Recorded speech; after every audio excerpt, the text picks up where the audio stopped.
Salut! Aujourd'hui, on va voir quelques trucs pour la photographie sportive.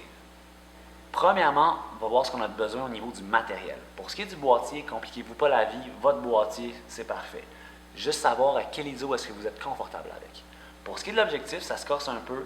On va essayer d'avoir un téléobjectif, donc 150 mm et plus, avec la plus grande ouverture possible. Par exemple, ça c'est un 70-200 mm f2.8. f4, ça aurait été parfait aussi. Si vous recherchez un appareil compact, moi ce que je vous suggère, c'est d'aller dans le bridge. C'est des appareils avec des très grands zooms, avec des systèmes de mise au point plus évolués. Par exemple, le SX40 HS de Canon me semble un très bon appareil pour ça. Deuxièmement, on va voir la méthode d'exposition. Maintenant qu'on a choisi notre boîtier, on va le mettre en mode manuel, puis choisir les réglages comme suit. D'abord, on va choisir la plus grande ouverture possible afin de laisser entrer le plus de lumière. En plus, ça va nous permettre d'avoir un contrôle sur la profondeur de champ afin de bien isoler notre sujet par rapport aux autres. Ensuite, on va choisir notre vitesse d'obturation. L'important, c'est d'avoir une vitesse entre 1/250e de seconde et 1/500e et de ne pas aller plus lent. Plus lent que ça, vous ne réussirez pas à avoir une image nette. Finalement, il nous reste à ajuster l'ISO. Et c'est là que la connaissance du boîtier devient importante. Parce que le grain, c'est très personnel. Plus on monte l'ISO d'un boîtier, plus il va faire du bruit. Et ça dépend de chacun. Alors, on met le boîtier le plus élevé possible pour avoir la vitesse dont on a parlé tantôt. Donc, pour regarder ça simple, là, on va ouvrir très grande ouverture pour laisser rentrer beaucoup de lumière. On va monter la sensibilité ISO pour avoir encore une fois beaucoup de lumière. Puis on va photographier très vite pour geler l'action. C'est sûr que si vous êtes en plein soleil dehors, que vous avez déjà beaucoup de lumière, vous êtes moins obligé de monter l'ISO pour avoir une bonne photo. Maintenant, j'ai quelques petits trucs personnels pour vous. Par exemple, à propos de l'autofocus, il y a beaucoup de beaux petits modes 3D tracking, suivi du sujet automatique.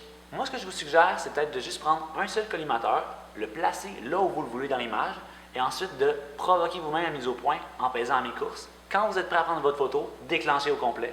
Comme ça, vous n'aurez pas de risque de perdre votre sujet. Maintenant, pour ce qui est du mode rafale, moi, ce que je vous suggère, c'est de garder ça simple. Faites une image à la fois. À la place de le mettre en mode continu à 12 images par seconde, faites-le une à la fois pour être sûr que quand l'action se passe, vous ayez la photo que vous vouliez. Maintenant, pour ce qui est de votre balance des blancs, moi ce que je vous suggère, c'est soit de la mettre en mode automatique, puis de lui faire confiance. Sinon, l'idéal, c'est de faire une balance des blancs personnalisée.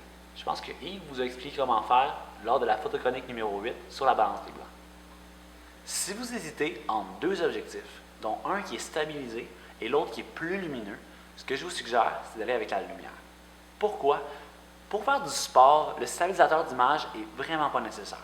Parce que de toute façon, comme on a dit tantôt, on va toujours photographier à 1/250e de seconde ou plus pour réussir à avoir une image nette. Alors, peu importe le flou de bouger, on va quand même geler l'action.